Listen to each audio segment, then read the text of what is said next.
This is the Double Doink Dynasty League podcast with Boyer, Andy, and your host, Tyler. Hits the upright again. That's impossible. Season's going to end on a double doink.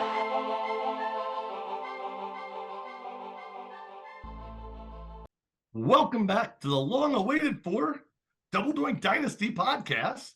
I know you guys have all been waiting for this. We're going to cover a little bit of the rookie draft based on team analysis and cover who we like, who we don't like, based on each team. Tell you if you're trending up, trending down, and why your team sucks if you're Colin Kelly. Welcome, boys. How you guys feeling? Pleasure to be back, Ty. I am also here. They needed an extra long intro for the sake of it's been since championship week. I'm surprised you got the name right. I nailed that. Yeah, first try. The other words were hard, but the league you got right. Everything's made up and the points don't matter. So let's jump in. We're going to start covering team by team, like I said. We'll start with the top division. We're going to start with Matt's team. Some of his rookies, or some of the team's rookies for across the board, maybe added in the quote-unquote starting lineup. Some of the taxi and prospects we will talk about as well. So if any of you guys want to whine about it, we know that they might be on your taxi squad. Put it in the comments. You know, you can subscribe or like or do the other things. Hit that bell. Hit the bell. I don't know what the bell does. It notifies you when we post the video. Oh, Which is never at this point. It's like very rarely. It'll start taking off more. It's fine. Maybe we'll see. Enough of the bullshit here. Sorry, HR, I'm not supposed to say that, but let's move on. Sorry, Andy, you want to start us off with Matt's team? And Matt just made a big trade to grab Lamar Jackson, so we can cover that. Let's start there. So picking up Lamar Jackson from Paul, giving up Kenny Pickett, no loss there, especially at replacing him with Lamar Jackson. A 24 second and a 25 first, which is a ways out.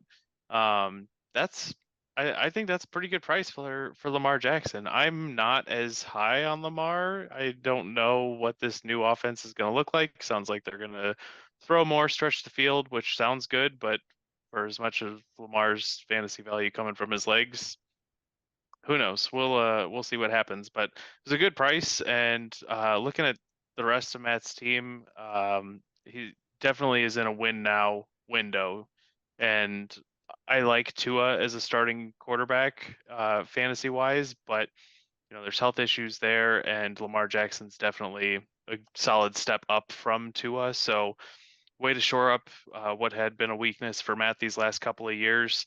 Pair that with Saquon, Christian McCaffrey, Deontay Johnson, DeAndre Hopkins, Adam Thielen, Cortland Sutton. It's a pretty good group there. And then obviously Travis Kelce's best in the game still, even at his advanced age. Gives Matt a pretty solid starting lineup here, albeit kind of on the tail end, I think, in some of these key players, looking at Hopkins, Thielen, Kelce, McCaffrey as guys who are projected to start declining. I don't know if that happens for him this year or not, but it's headed that direction. So one thing I want to point out, I'm not going to go through every single player here, but Matt's only got 4 running backs on his roster, which is not good team construction. Behind Saquon and McCaffrey, he's got Tyler Algier, who just lost his job to Bijan, and Latavius Murray, who, correct me if I'm wrong, is not employed right now.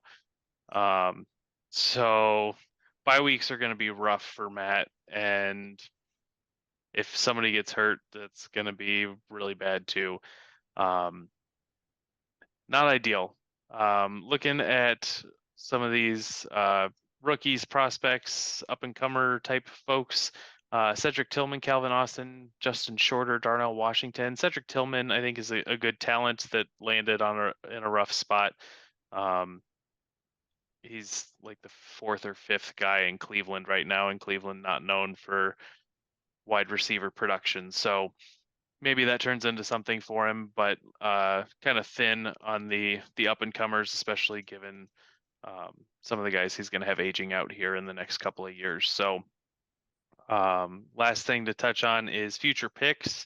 Matt is the only team in the league missing 2 first-round picks here in the next 3 years. He's only got 1 first, and it is in 2026. He's also missing his 2nd next year. So 2024, he's only got his 3rd, 4th, and 5th. So as much as I like Matt's team for this year, he doesn't have a lot to work with. So if Saquon or McCaffrey goes down, what does he do, right? Like he's very clearly in a win now window, and there doesn't appear to be any sort of help coming in terms of taxi players or draft picks here in the next couple of years. So the only thing I do want to say, first off, Latavius Murray is on the Bills. He's behind Damon Harris, James Cook, whatever else they have. They gave him guaranteed money. They're going to have him on the team for a while, but what's his role? I don't know. Second off, I do believe we'll talk about this as we get further. This is going to be a semi-tough division between Boyer, Matt, and myself. If Matt starts to fall off a little bit, I think there is a good window to move Kelsey, to move CMC, to move somebody to grab some of that help along the way. I mean, that's what Andrew did last year, right? Like the season didn't start off well for him, and he just sold everything. So and I was got 7 first to go with it. Yeah, right. So that's definitely one way to do it. And I don't even think you got to sell off everybody, but you could move one of your 2 running backs. You could move Tua. You could move Kelsey. You could move a couple pieces to try to grab a couple extra pieces worth of capital for rookie drafts, to grab a younger somebody, to try to find a way to build. But that's the only way I see help coming in the near future for Matt. Yeah, and he's got a lot of the older guys who are kind of past the peak. But I mean, Tua could be good and a trade chip if he stays healthy. Lamar's not old, so you don't really have to worry about that. Saquon should have another several years in the tank. Deontay Johnson's good, and a young guy. You got Rashad Bateman. Alec Pierce might turn into something. Romeo Doubs might turn into something. So Bateman, there's Elijah Moore. Yeah, like there's guys there that could turn into something, but all of the big time talent is what his starting roster is going to be this year is like mostly peaked. Yeah. So I think he's got a good year in him now, but you're hoping for some of these guys to step up. And if not, there's not a lot of help on the way. A couple things to add real quick. The Lamar Jackson trade, keep trade cut has that slightly to Paul. Really? Which I thought is interesting. And that's still 1 quarterback. Granted, I'm not big on running quarterbacks in Dynasty just because of their longevity. We don't know. We haven't really seen a running quarterback go for 15 or 20 years like a Brady or Peyton Manning or something like that. But I mean, if they wanted him to throw the ball more, maybe he does. And that's kind of where the league is heading. So that's good.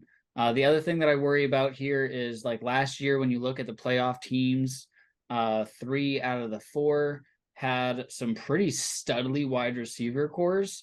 And you have to say is that although Matt's wide receivers are probably fine, they're far from studly. And so Kelsey probably covers some of that though. Agreed.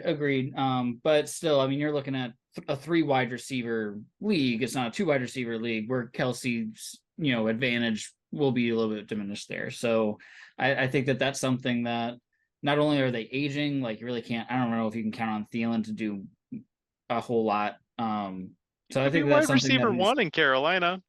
So I think that's something that just like taking a look at roster construction, not only does running backs don't have a lot of depth, but his wide receivers don't have a lot of that top end talent that seems to be helping some of these playoff teams. So if he gets there, it'll definitely be off the back of a big Lamar season, and Saquon, Christian, McCaffrey, and Kelsey all got to be healthy and playing pretty much top 1 or 2, I think, in their positions to do it. But I think he's got a window to do it. We'll see how the season progresses for him.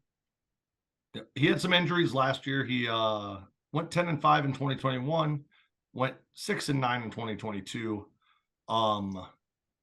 Trending up, trending down, kind of staying where he's at. What do you guys think, real quick, for last minute comments? I think real good this year, but trending down right afterwards. Yeah, I think the Lamar Jackson trade makes him trend up for this year, but down going into the future. Yep. All right, I'm with you guys on that. All right, I'm going to jump into Boyer on the next team here. You can jump into me anytime. That's right. Boyer's sitting on Justin Herbert and Dak Prescott, a good duo at quarterback there. Eckler, Aaron Jones, Devon A-Chain, and he's got guys like Damian Pierce that we're not sure what that role is going to be. He's probably going to be the starter for at least a year. Aaron Jones, Zeke, I don't know about Zeke, where he's going to land. He's got to find a job. Damian Harris is now with Buffalo, which could be good, but I don't know what's going to happen with James Cook. Yeah, Boyer paid a second to get Harris off of Andrew. Is that right? Boyer, how do you feel about that? Right now the hype is James Cook. Before then, everyone was looking at Damian Harris as on the Bills as being a really valuable back. I think it depends on how, if they want to protect Josh Allen in the red zone, which they didn't do running the ball last year at all, and he threw a lot of red zone picks and fumbled the ball a lot in the red zone. So I think that it's very 50-50. I feel okay about it since I've got Aaron Jones and Damian Pierce and Eckler. He was a depth piece, and he looks to be a depth piece. And I'm okay with that as a second rounder. So then you've got Devon A-Chain, which he'll be a mix-in piece with the speed. Zach Moss could be an intriguing option this year. Him and Evan Hull, depending upon what Jonathan Taylor does. I imagine Taylor ends up playing, so I don't think it's going to be a big deal. Oh, that situation is a mess. I mean, that escalated quickly. Zach Moss also just broke his arm. He should be good to go by like week 2-ish, but he did just break his arm. Well, so the latest report that I've got, and I might be wrong, but the team is thinking about putting Jonathan Taylor on the non-football injury list, which would take away his salary and would mean that his like eligibility for franchise tagging stuff would go another year. So, man, the Colts are playing chess while he's playing checkers right now. Yeah. So let's to Boyer's. Boyer's got a Eckler and Aaron Jones, let's call it, for running back, and then some timeshare type pieces. Hopefully Damian Pierce. Damian Pierce is not a timeshare piece, dang it. Singletary. We'll see what happens. I agree with you. I think Damian Pierce has the starting job this year, but we'll see what happens down there. He won't get 98% of the carries. So then we go to wide receivers: AJ Brown, DK Metcalf, Chris Godwin, Tim Patrick, Devontae Parker, Jacoby Myers. Jacoby Myers getting some hype, so that's cool, I guess. And then Gabe Davis. So Boyer's got, I think, a decent top 3 wide receivers. After that, I'm not overly stoked on them, but they're all fill-in pieces. They can be flex. He's sitting on Rashee Rice down in his taxi rookies, which I think could be good. Xavier Hutchinson could get a decent role this year as well, depending upon how that wide receiver core plays out. Mark Andrews at tight end is a great piece to have. Him and Kelsey, both in my division, make me a little bit sad. But what do you do? Otherwise, he's got Sam Howell on the taxi rookie prospect situation. Chase Brown, I kind of like as a possible timeshare guy coming up. Eric Gray, I think, has a shot if something happens to Saquon. I think Eric Gray could easily fill in. So all in all, I think Boyer has another good shot this year to make a run at playoffs. He does have he doesn't have a 25 first, but he does have a 24 first and second. And then he's got his first and 26. So he's still got some first to play with, to make some moves with, if not to help possibly bolster a position, depending upon what we look at come draft next year, depending upon where he ends. Like I said, I think Boyer's probably primed to continue to lead our division this year. I think it'll probably be between him and Matt. And I think Boyer's running backs are going to have to continue to step up if he wants a chance to push playoffs again. So, what, Andy? What do you have to say about Boyer's team? I mean, solid. Guy won the championship last year, and made some tweaks here and there. Flipped Najee for Aaron Jones and A-Chain effectively. I think is the bulk of how that deal shook out, which is fine. I think I'd have preferred Najee, but we'll see what Aaron Jones does this year without Rodgers and Green Bay. I think wide receiver depth is the biggest concern here. Ty called it out. I mean, Tim Patrick just busted his Achilles and is out for the second straight year. So after AJ Brown, Metcalf, and Godwin, you're looking at Jacoby Myers, Gabe Davis for your wide receiver 4. We start 3 and a flex.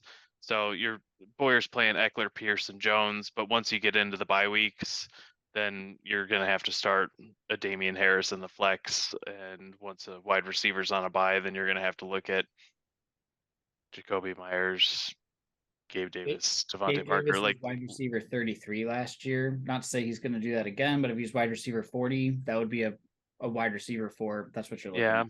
Gabe Davis is so touchdown dependent. I'm not you're saying gonna have he's to catch not. him on the right week. Yeah, I'm not going to say he's not going to be frustrating, but I'm going to Sure. say is that he's probably my next wide receiver up because of the potential, production from the Bills offense. Yeah, but I mean, this is nitpicking at this point. Your starting lineup is tops in the league. Justin Herbert's a stud. Dak Prescott's a stud backup. Your running backs are studs. Mark Andrews a stud. Brown, Metcalf, and Godwin are studs. No holes on this team. It's just a depth issue, and honestly, one that could be easily remedied if need be midseason. Yep. So I think Boyer's I can't say he's trending up because he won a championship last year. So I'm gonna say he's staying pretty consistent at the top of our division here, at least in the 1-2 slot, pushing for playoffs. Yeah, I see Boyer's team as well built and primed for continued success over the next several years. So flat at a good spot. Yeah, I think my only concern is that others in the division have made big moves to move up while I've stayed relatively the same. So it would not be shocking to me if I get jumped by one particular team, but maybe even 2 teams in my own division, let alone the rest of the league who have also been making moves. I don't really feel like I've done anything necessarily to make anything big, unless A-Chain, absolutely takes the league by storm, which is the giant gamble that I took when I traded Najee for him. So, yeah, I think Boyer's biggest dynasty outlook problem is running back. Kind of like he's got more depth than Matt does, but Eckler's not necessarily young. Jones isn't young. Zeke's not young. I think at some point Boyer knows that he has to address that situation. Yep. So, all right, Boyer. Move us on to Paul. yeah. So, Paul, looking at quarterbacks, he's got Dan Jones, Kenny Pickett, Jordan Love after trading Lamar Jackson. At running back, he's got AJ Dillon, Pacheco, and then just a bunch of guys. Brian Robinson. Notables, Brian Robinson, maybe, but there's kind of getting to be a lot of mouths to feed there in that backfield. Zach Charbonnet is interesting, but worrisome. Also that he injured. Well, yeah, but also worrisome that he went. It's unfortunate a lot of these running backs ended up not in positions like landing positions that everyone really wanted them to go to. So Seattle not fantastic there. His wide receivers are stacked with young talent, though. He's got Drake London, Christian Watson, Zay Jones isn't bad. JSN, Quentin Johnson, Jordan Addison that he just drafted. Greg Dortch, I'm fine with. Corey Davis is solid. I mean, there's a lot of guys here who could probably start or be key depth pieces on some other teams. Hint, hint, wink, wink. So his wide receivers are looking great. He's building in a rebuild the way you're supposed to, as far as snagging all these stud wide receivers, see who hits, and then as they do, he'll build out, I'm sure, from there. Tight end, Dallas Goedert, Robert Tonyan, Tyler Conklin, Jawan Johnson, and Michael Mayer. It's interesting. Goddard's a really good tight end.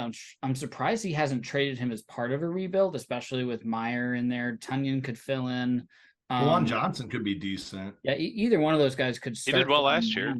Depending on where how Mayer starts the season. So I'm surprised Goddard's still on his team, but because he's almost too good for his team right now. But he's a good player to have. And then looking at his other rookies and prospects, he's got Chris Rodriguez, Wandale Robinson, Jalen Tolbert, Khalil Shakir. Nothing to write home about, but that's only because all of his other rookies are up higher where we expect them to start. So we're fine with that. I like Khalil Shakir and I like Wandale Robinson still. I'm just saying that, I mean, compared to the other rookies he's had, they're, Yeah. not even close agree. to the same stature. But going into the future, he's got, I'm not even going to try and figure out what first he has. He has 4 firsts, 5 seconds, and 8 thirds, along with a good chunk of later round picks. So he's looking really good for the future. Clearly in a rebuild. But I think that there's some really good pieces on his team. And I think that this team, I mean, if Dan Jones does well, he keeps Goddard on at tight ends, and a couple of these running backs turn out, doing fine and stay healthy, he could be a little sneaky this year. As far as his team goes, any thoughts that I haven't covered? So I want to cover the trade on Paul's side real quick. I didn't touch on it on Matt's side because I knew you guys would do it. Sure.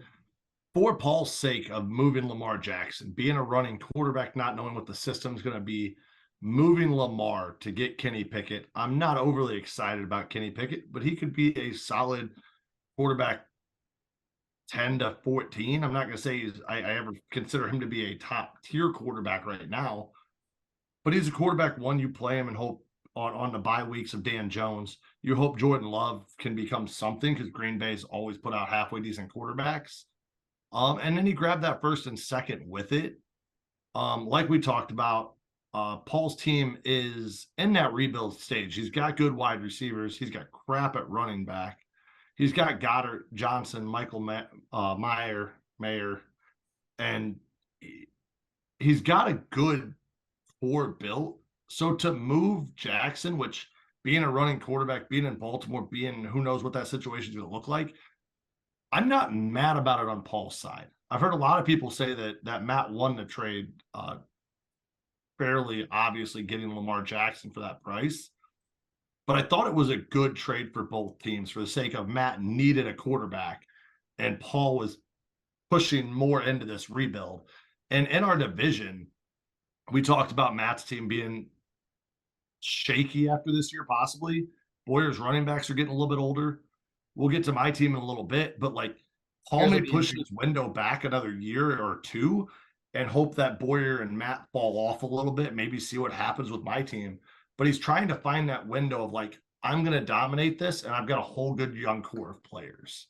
Yeah, and to be fair, he did try and shop Lamar to me for Herbert. So I think he was trying to go for a, if he was going to get a top tier quarterback out of the trade, he was trying to get a pocket pass, someone who is going to last longer and had more of a 5-year window for sure than a 3-year like Lamar did. So I believe that's definitely the way he was thinking. And when he didn't get it, he went with the best young quarterback he could get plus a chunk of picks.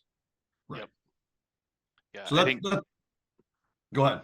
I was going to say, I think Paul's done a nice job of trying to get this team rebuilt after coming into the league, picking up a team that got dumped, and wide receiver talent out the ass, that it's hopefully going to come on for him sooner rather than later. Tight end looks fine to me.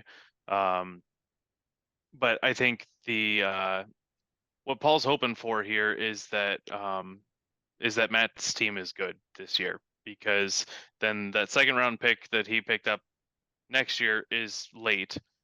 But Matt's team being good this year means that he doesn't sell Kelsey, he doesn't sell McCaffrey, and he has to eat these guys as they turn that corner, as opposed to, you know, whatever. So he's hoping that Matt doesn't. I don't know.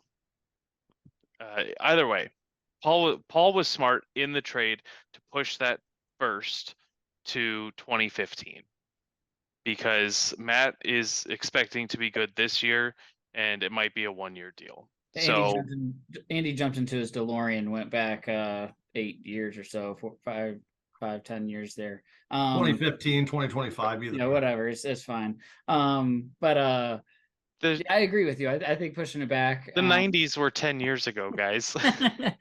Yeah, but I agree with you. I think pushing that back does make sense. Like we're looking at Matt having a 1-year window and then falling off, and you want that pick where he falls off. And that's, maybe that doesn't happen. Maybe these guys keep pushing back the clock, but like at some point, Father Time always wins, right? He's undefeated. So I think that's a good point. Trending up trending up or down for this season for the future, Ty? Right.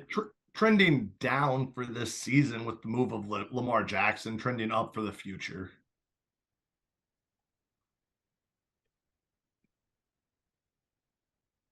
I think trending up. Paul had so many first round picks this year. They might not hit right away, but he won 4 games last year. There's not a lot of down to go to. I mean, even if it's flat, it's still looking up with the young talent he's got. So I'll give him a trending up.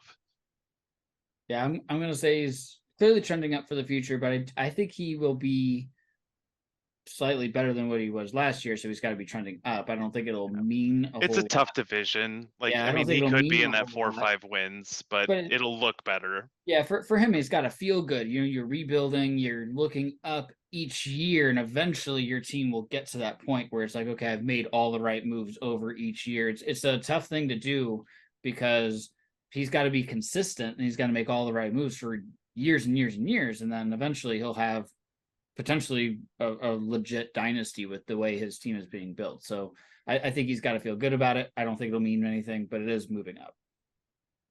Yep. All right, Andy, move on to Mr. Kamish's wonderful team. Ty has Patrick Mahomes, and that's enough.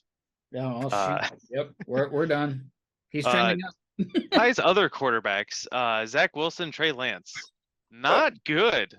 Those guys don't play in the league anymore, do they? Like, worried for Patrick Mahomes. Is there like a little an issue with being on Ty's team? So I don't know how that's gonna play out, but you've got Mahomes, so I can't knock you for it. But guys, Patrick Mahomes just announced his retirement from the league. Andrew Luck style. We'll figure it out. Don't worry. Kenneth Walker, J.K. Dobbins, Antonio Gibson, Rashad White has got a lot of hype this year. I don't know that Kenny Gainwell's doing anything behind Swift. I mean, maybe, but Hurts and Swift are probably doing the bulk of that. So solid running backs: T. Higgins, Amon-Ra St. Brown, George Pickens, Jahan Dotson, Christian Kirk. Probably not as exciting with Calvin Ridley coming back. Terrace Marshall maybe gets something in Carolina now that DJ Moore's gone. Who knows? I can only hope. Yeah. Pat Freiermuth, solid young tight end. Ty's team is built young, but I think it's here. I think Ty's team is here now. We saw it at the end of last season after the trade for Mahomes. Ty went on a huge win streak, almost made wild card. So trending up, solid young team. I think a big splash needs to be made to get into the Boyer Matt range, and Ty may be patient to see what happens, because some of these guys can keep getting better. He's definitely in the early part of his window, and you get greedy and accelerate that, then you're trading future stuff. So it'll be interesting to see how the season starts off for teams like Matt and Ty and how they react to it, because a lot can change after the first 3 or 4 weeks once moves start being made. Looking at Ty's younger guys on the taxi, the prospects that we've called out here, I'm not super jazzed about most of these guys. Sam Laporta that the Lions took, maybe, but none of them stand out to me. You guys, Boyer, you want to pick one to talk about? I mean, I like Abanaconda, but he's behind 18 other running backs on the Jets, so he's got a ways to climb. And then Brees Hall isn't Yeah. going anywhere, so that's kind of a bummer. And Dwayne McBride is interesting. He's on the Vikings. I think so. I mean, which is interesting if I'm right.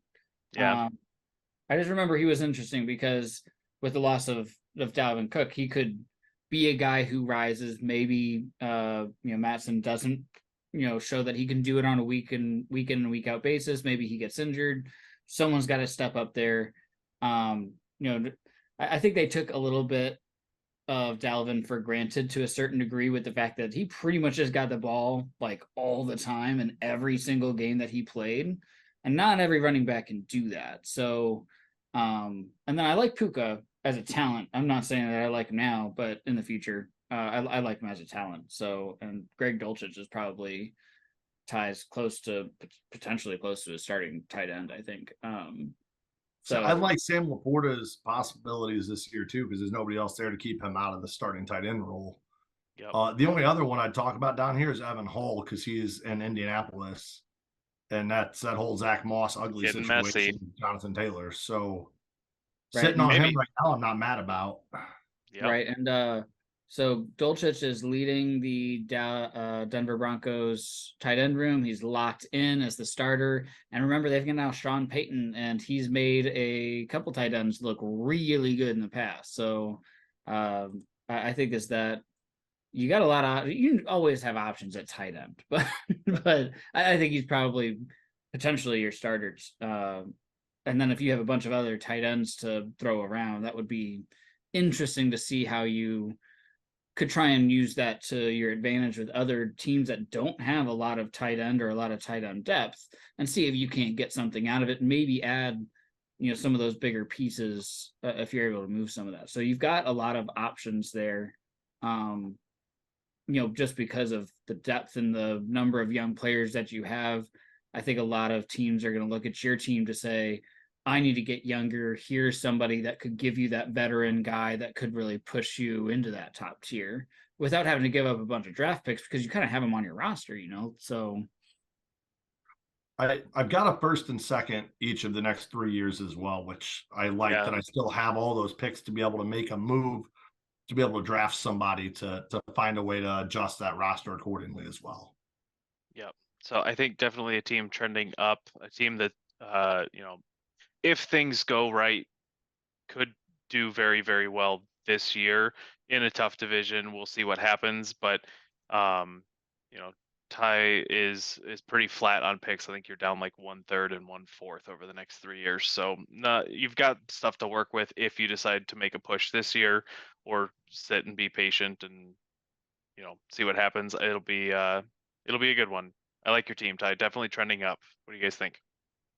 I think Ty is trending way up. I'm actually most nervous about him, especially because of his massive win streak going into last year. He was one of the teams I did not want to see in the playoffs. So if I was thinking that last year he added, more good young talent, I can only imagine what his team has the potential at least to do this year. So he's trending up this year, trending up in the future, he's doing good as far as his build goes. Good job, Ty.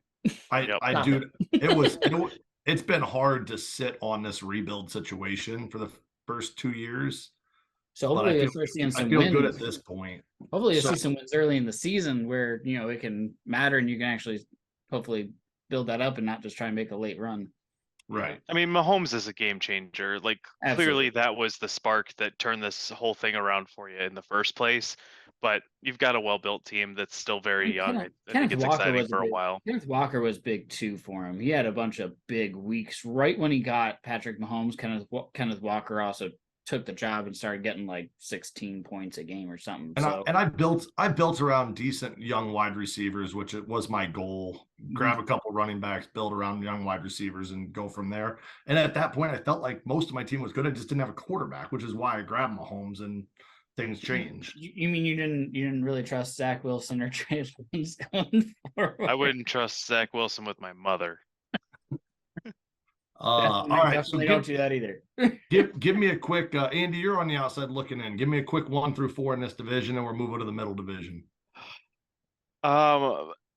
Assuming there's no injuries, Boyer, Matt, Ty, Paul. Matt's team is one thing away from being behind you, though. Ty, if anything bad happens to Kelsey or McCaffrey, yeah. Yeah, I'm with you. I'm Boyer, Matt, me, Paul as well. Pending no injuries. Just because I think Boyer's wide receivers are just better than Matt's. Yeah. So, Boyer, where you at? Yeah, I mean, same thing. I think there's, I mean, you guys have alluded to it. I think that there's a gulf. I would actually put me, Ty, then Matt, and I think there's a gulf between Ty and Matt because of that depth. I think that over the course of a season, there's a reason why Matt went 6-9 last year. He had injury issues and those type of things. I mean, that happens to every team throughout. Nobody stays healthy throughout the whole season. So I'm not sure that this season's going to be much different for Matt, despite him having a bunch of top end talent. And it's something last year, I remember in podcast, we talked about him being like, he needs to start moving off of Barkley and CMC and Kelsey, and he didn't. And he's in a very similar position now. He just added Lamar to hopefully help It him. looks a lot better with a quarterback. Yeah, Ty can attest to that. Yeah, because then maybe he can weather some of those weeks a little bit better, but still, I still think there's a gulf there, and Ty's team is very much on the rise. I mean, to me, it's skyrocketing. So, yeah. All right, so let's get off the top division. Real quick before we go to the middle division, can we get a little? What you drinking, Boyer? Let's start with you because Andy's Good call, not starting with me. Lion Kugel Summer Shandy today. Andy, Enjoy who's your your sponsor? juice. Who's your sponsor down there? This is my big White Sox cup full of water.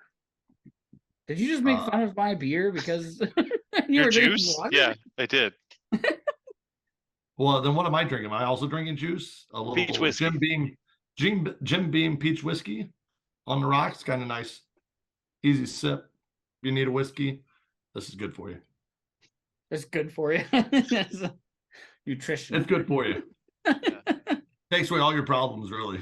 Hey, Boyer, when you edit this, will you just like flash a disclaimer at the bottom as he says that so that we don't get sued by our 12 viewers? Disclaimer, not actually good for you. Please drink responsibly. Does not apply to the pregnant. All right. California. All of our pregnant listeners, don't drink peach whiskey, please.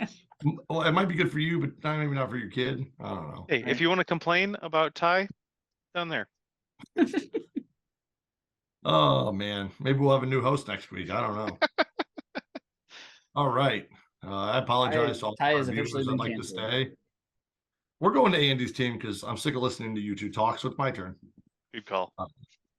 So we're going to talk a little bit about Andy's 21 to 22 year. We kicked defenses out of the league after 21, and he went from 1,300 points to 1,400 points. So even without defenses, he went up. There's one other team in the league to do that. Anybody know what team that is? I don't know where you're at. I also went up in points. I got a quarterback, so that helped. Hey, congratulations on going up points, boys. Someone's got a championship on the podcast, so bring yourselves down a peg a little bit. Okay. I didn't say it. Listen, this is my claim to fame right now. Leave me alone. I only won 13 games last year. Andy went from 7-8 to 13-2. So Andy trended up a lot last year, point wise, record wise. He's got Joe Burrow, which may or may not be injured right now, but he should be good for the start of the season. He's fine. Just put that leg brace back on and you'll be fine. I'll give him my calf. He Joe doesn't Burrow want and that. Geno Smith.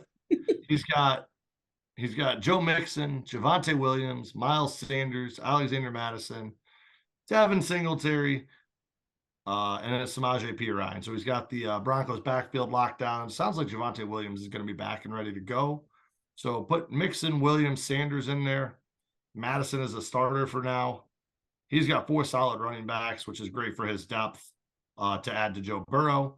Moving to Andy's wide receivers, he's got Devontae Adams, Tariq Hill, Brandon Ayuk, Mike Williams, Probably Tony after that. Kadarius Toney, KJ Osborne, Darius Slayton. And then you look at Kyle Pitts and Luke Musgrave along with Taysom Hill at tight end. I like Luke Musgrave, to be honest with you. I don't think you're going to start him very often over Kyle Pitts, just hoping for the best out of Kyle Pitts finally. And I think with all the weapons in Atlanta, he'll be more open. It's just whether or not they can get him the ball and he can do anything with it, because Bijan's going to get a lot. Drake London's going to get it. We'll see what happens with Pitts. I still think he's a great talent. It's just I don't know what Atlanta does with him. It's year 3. I'm hoping to see it. I think he's the linchpin in making this happen again. So Right. we'll see. So then on that rookie prospect situation down here, Pierre Strong, which I think is pretty much nothing at this point. Kyron Williams, which I think is pretty much nothing at this point. Hey. Isaiah Spiller, Ty Chandler.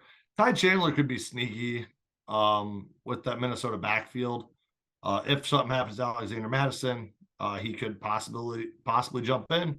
Luckily, Andy's got Alexander Madison, so let's just hope nothing happens there. But this is how you build your teams. Handcuffing. He's got Tank Dell, Tyler Scott, and Datavian Wicks. Probably droppable. I don't know who that guy is. I took him in the 5th because I had to. That guy Anybody sounds wants like my 5th round picks going forward? Let me know. That guy sounds like a name from a Key and Peele sketch or something, you know? But I do like Tank Dell's at least possibility. Tyler Scott could be okay, but none of those excite me. None of the running backs excite me. But your starting lineup is spot on. Assuming Kyle Pitts is good. Otherwise, you're spot on minus your tight end. Yeah. You're sitting on 4 first moving forward and a couple seconds. So for the most part, you're built solid. You're ready to go. Devontae Adams is a little bit older, but he's got a lot in him still. Joe Mixon's a little bit older. He's still got another good couple years.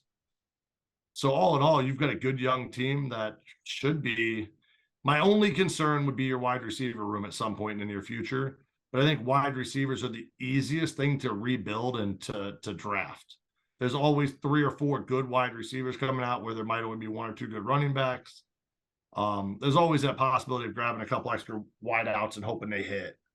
But Hill and Adams, Mike Williams has a couple more years depending upon that health situation. He's always injured. Brandon Ayuk's still young. So, for the most part, you just need a couple more wide receiver depth pieces. Other than that, I like your team top to bottom. Boyer? Yeah, you pretty much said it all. It's not like you don't, like, you have the top end talent that you would want for a championship. You have depth too, which, we're talking about my team so far being, the top in my division doesn't quite have that depth. Yours does. So that's scary. You don't have a lot of the, the rookie players for the future that you would want to have that could go up, but you have 4 first, which is really impressive for the top end talent that you do have. So I don't think that that's really that big of a deal. And a couple of them still might end up working out or being, depth pieces for you in the future. So I think your team is looking really good for this year. It's looking really good for the future. I think a couple of these guys, at least for this year, like a Miles Sanders this year, I think it could be really good. Devin Singletary could take a bunch of touchdowns and things like that and could just be riding your bench, stealing points from other people's running backs. And so I think that your team, is, I mean, you even built up your tight ends to where if Kyle Pitts does struggle, you've got Taysom Hill, who is a quarterback. Like, so, I mean, That'll make the rules. for the most part, it's not like Taysom Hill lit the He's league on mostly a fire running every back. week. He's more of a start spot type guy. But if Pitts is really struggling, you can absolutely put him in your tight end spot and feel just fine against pretty much almost every other team in the league for the most part, and feel that it's not going to be a big hindrance. So I feel like your team is probably. I'm looking through them real quick, and right now, without going through the other teams, your team might be my early championship pick right this moment. But I mean, we'll talk about the other teams to see if that holds. But there's a lot to like. Also, it's amazing what 1 year does, because Geno Smith looks like a great backup quarterback, and any other time we would be blasting Geno Smith as your second quarter. We'd be like, what are you doing with one other quarterback on roster, and it's Geno Smith? But Yeah. 1 Yeah, year why would later, you only have one more quarterback on your roster? right? We would be like, well, look at this, Geno Smith. 1 year later, it's a solid backup. So I would say top to bottom, you're looking good. At least Geno Smith starts. That's Right. fair. All right, Andy, how do you feel about your team at this point, real quick? I think you guys hit it all. I think my team is very talented, but I do think that like my top end talent does not stack up with several other teams' top end talent. Like Joe Burrow's probably QB 4 or 5. Pitts hopefully is QB 4 or 5. I mean, I don't have a like stud number 1 running back at this point. Like Mixon's not that guy anymore. Maybe Javonte becomes that guy, but he's coming off the ACL. Maybe Miles Sanders does it in Carolina, but That would be a surprise. that's not a strong team. Even if he does get the bulk of the workload, he's going to have to do a lot with it. I don't think Madison's going to be outstanding, but the key here, and you guys both touched on it, is the depth. Like I've got 4 starting running backs. I've got an extra tight end. I've got, I think, 5 receivers, depending on Tony's health, that I'd be comfortable starting in any given week. So I've got a lot to play with. It's just a matter of beating the good teams in the league. I think I can beat the mediocre and the bad teams very comfortably because of all of the things I have to work with. But come playoffs, trying to beat Boyer, trying to beat Matt, trying to beat Burns, trying to beat Mattoon, whoever these teams end up being that have the studs is going to be either expensive or really hard to do. Yeah, That's fair. So, all right. Well, all in all, I say you're pretty even from last year. I'm not gonna say you're trending up. I'm not gonna say you're trending down. I'd say you're pretty even, somewhere in that 12 to 13 win range. Because honestly, we'll talk about the rest of your division in a little bit. But Yeah, Boyer, I would argue. I mean, you haven't made. It's not like you've made a ton of changes necessarily from last year, if I remember right. But Madison is now a starter. Miles Sanders, I feel like it becomes a more of a volume running back than he was before. Javonte Williams is back from injury.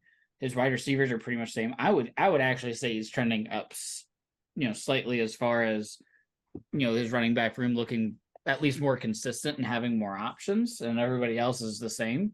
And I think in the future that it's trending up. I mean, we talked about some older players on the team, but he's got a bunch of young draft picks still, or a bunch of picks that he could still use to stay young and healthy. And it's really the wide receivers that are going to be the concerning thing. He's got plenty of capital. So I'm going to say ever so slightly up and then up.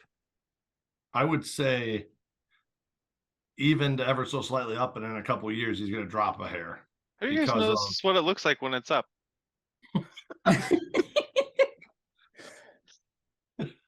We've seen it. You just said you had a lot to play with, so I just assumed. This is not a lot. No, a lot. That's good. All right. All right. On that note, let's get off Andy's team. I talked there. Boyer, go ahead. Talk about Andrew's team and all the thousands picks he has, because you did it for Paul.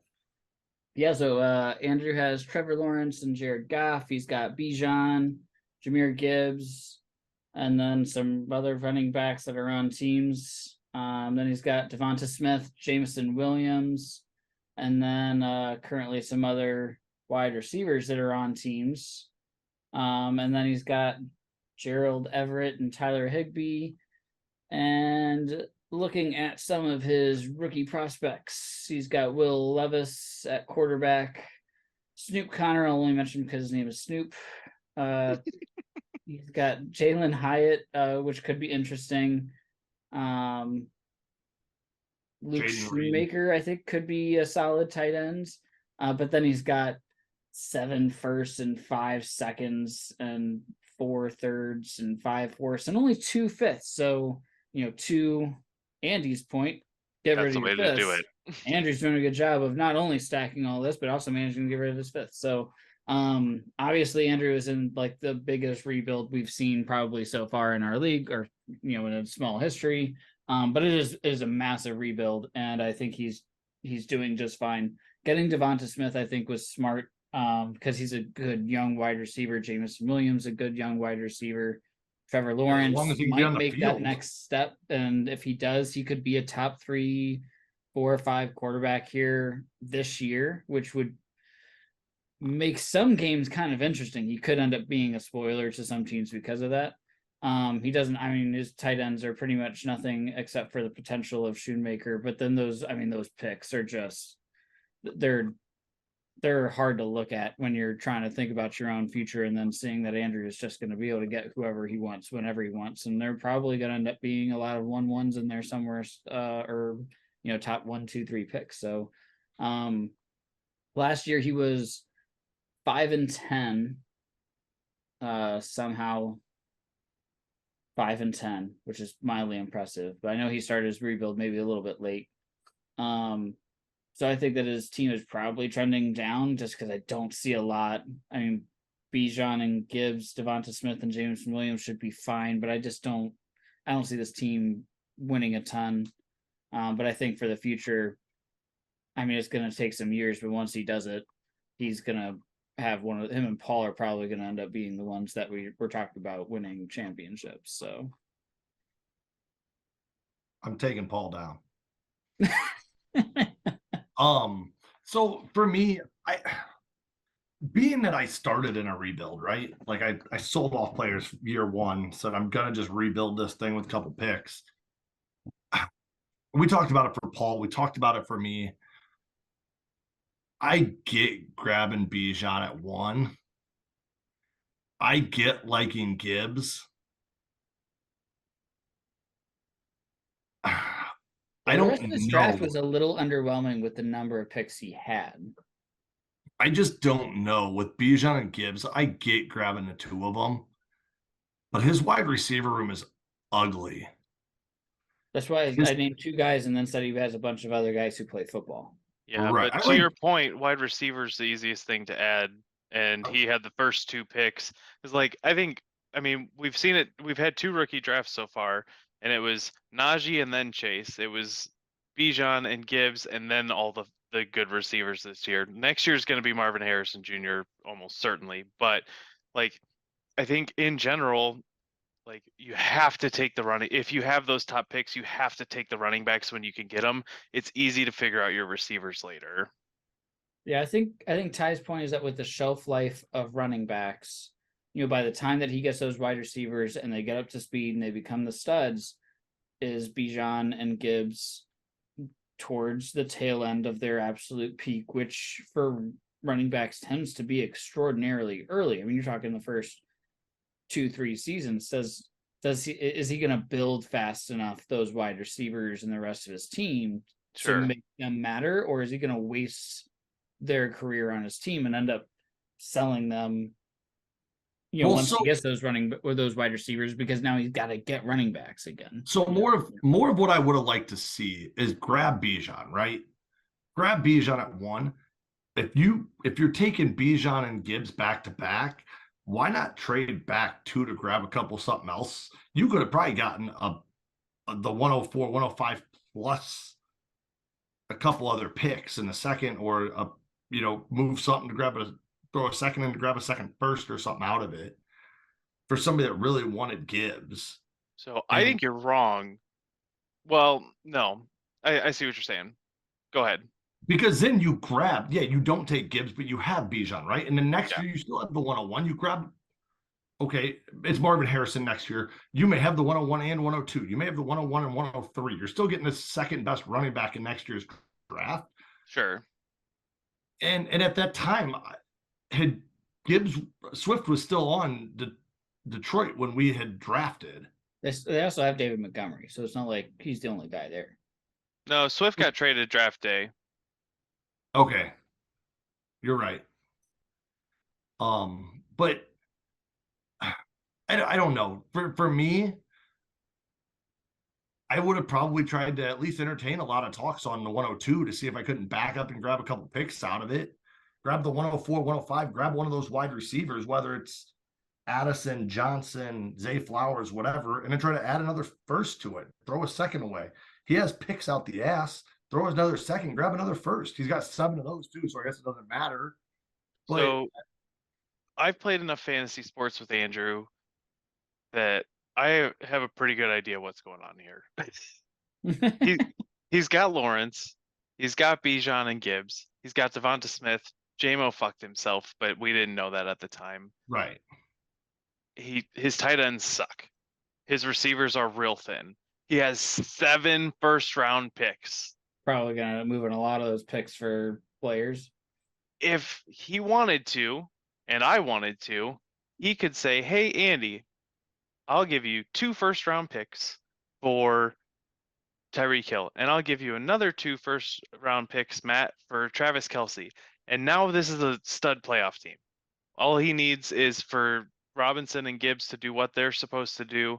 Trevor Lawrence to take that step forward that everybody thinks he's going to take this year. He's got Devonta Smith. He's got JMO if he hadn't fucked himself.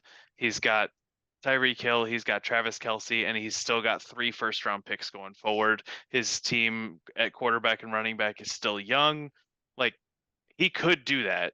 I don't think that those are the players that he's targeting given the youth on his team. But I do think that what he did by taking Bijan and Gibbs is that he kind of kept that door open to where if he hits the ground running this season, because a lot of times you see these running backs start a little faster in their rookie year than receivers do. If he hits the ground running this year, if Lawrence takes that step forward, even if he doesn't win the games, if he's scoring the points, he can say, "Hey, I'm going to make my move now. I'm going to trade 1 or 2 of my first round picks, sit on the other 5 or 6 of them, and add enough to be competitive now." And JSN, Jordan Addison, might not do that. He doesn't have that window the same way this year. And right now he does. I think a lot of that will hinge on Gibbs, who does have David Montgomery behind him, who's a very, very good running back. We're in front of him. Right. So it's not like Gibbs is I don't think he's like Bijan was an absolute lock. Wherever he was going to go, he was going to be, the guy and be awesome. I'm not sure that Gibbs is that exact lock. So I'm kind of on with Ty. If there was a second running back, absolute lock, yeah, that would make sense. But I don't think Gibbs is that guy.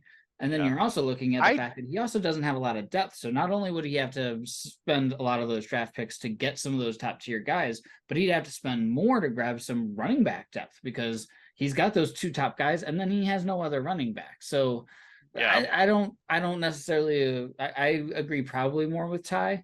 Either way, his team has so many options and has so much flexibility with 7 first round picks that he can do whatever he wants with them. And, if he's smart and he waits for some people to get desperate to sell or whatever it is, he can add some really good pieces for even cheaper instead of saying, okay, I'm going to go out and go get guys. He could be like, I'll just, spend a first on CMC who probably has a couple of years left on him. And then boom, has that would be a great running back. He waits until the value is there. So he's got a ton of value or flexibility to see what he wants to do. But I would agree a little bit more with Ty as far as how I would want to build my team going forward. And I agree, grabbing Bijan was a have to do it at 101. Yeah, oh, for sure. But outside of that, I think I would have just unless you're getting all the picks. Different. So, all right. Anyway, let's get off Andrew. We all agree that he's probably trending still down this year and then moving up from there with his 7 first round picks. I think he's going up, but that's just me. Well, I mean, he can't really, I mean, 5 and 10, there's not a whole lot of trending down unless you're bad, but I mean, he also finished last in points because max points for because he had the first pick. So right. So, I mean, I there's not a lot of trending down, but he's not going up a whole lot this year unless he buys. And then after that, it starts to trend higher and higher. So let's jump over to Burns, Andy. all right. Burns has Deshaun Watson and a couple of veterans behind him in Derek Carr and Aaron Rodgers. Solid enough quarterback room, but I don't think it stacks up with most of the other teams in the league. Breece Hall, Tony Pollard, David Montgomery, Deion Jackson might be the guy in Indy right now. Who knows? But I think a little bit thin, but a lot of talent at the top. Breece Hall, Tony Pollard should be a stud 1-2 combo. David Montgomery should be serviceable as a flex by week plug-in, whatever you need him to be. And then here we really get to the meat of it is the top 3 dynasty wide receivers that you could possibly have all on one roster: Justin Jefferson, Jamar Chase, CeeDee Lamb. How did we let that happen? He drafted Jefferson. He had the number 2 overall pick and took Chase, and then he bought CD off of a fire sailing Andrew Leasack last year. So, Smart, clever. It's terrifying. Michael Thomas, Alan Lazard, Chase Claypool, Van Jefferson behind them. Not jazzed about any of that. I don't know if Michael Thomas plays football anymore. He doesn't seem to want to. But he got the bag and then just stopped. Like they said, here's all the money. He was like, cool, I'm bolting. Bye. Dalton Schultz and Cole Kmet as his tight ends are not great, but the rest of his team, particularly his receivers, is very good. I think Burns's team is set up to do well. A lot hinges on Deshaun Watson, the health of Breece Hall, and maybe adding another running back. But Desmond Ridder, Bryce Young on the taxi, Sky Moore also still there.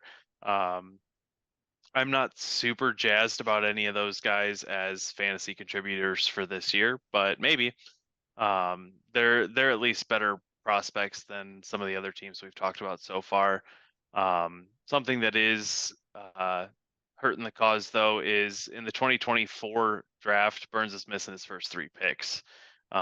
So if he wanted to try to go get a quarterback to be better than Deshaun Watson, if after a few weeks it doesn't look like that's working out, or if he wanted to add a running back to try to round out the team a little bit better, or upgrade a tight end or what have you to make a push, because I do feel like this team is like one piece away, unless Jefferson, Chase, and Lamb just have outstanding seasons, which they very well could, and they could carry this team. But I do feel like this team is about one piece away. And without those early picks next year, it might be hard to come by that. What do you guys think? I think his quarterbacks Watson, Carr, and Rodgers, between the 3 of them, one of them should be very fantasy relevant, I would think. He's got Desmond Ridder and Bryce Young too, so he's got 5 starting quarterbacks on his team. So my issue is like they're gonna be bottom half starters, top, though. 7 guy, and you'd be happy with that with the 3 wide receivers you have. Yeah. I think it's running backs that he's probably more concerned about, because Breece Hall is coming off an injury, and he doesn't have a lot of depth after his top 3 guys. That's where I think that's where the picks would come into play to plug a hole in, because I think he's got enough otherwise. So my biggest concern is Breece Hall, because the Jets are looking hard at getting Dalvin Cook in, at bringing in another running back. They brought in Izzy. They still have Michael Carter. They still have pieces. And they're still looking at bringing in a Dalvin Cook, a Zeke, somebody, which makes me nervous that Breece Hall's not over this injury, that they're not sold on Breece Hall being healthy all season. Yep. So if Brees Hall is not healthy, your only starting running back is Tony Pollard, which is a fine running back. I think But Montgomery is serviceable, but Right. there's other holes on the team that makes it more concerning. right. So Brees Hall, I think, is the biggest linchpin on this team right now. If Brees Hall plays all year and plays halfway decent and doesn't get vultured by Dalvin Cook or whatever they bring in, then Burns is going to be fine. But if Brees Hall's not healthy and he starts splitting a lot of time, Burns could be looking to be in trouble. Yeah, to be fair, I think that they brought in one of those guys and Hall is healthy. I don't think he'll get vultured much.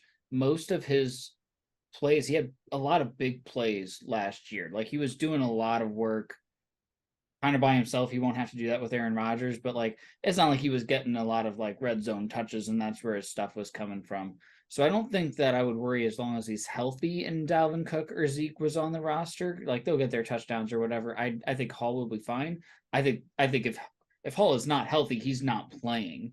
And that's when they're adding Dalvin or that's when they're adding Zeke. If one of those guys gets added and Hall is healthy, I think Hall will be Aaron Jones and Zeke or whoever will end up being AJ Dillon, and AJ Dillon didn't hurt Aaron Jones hardly at all with Aaron Rodgers on the field. So I think as long as he's healthy, he's fine.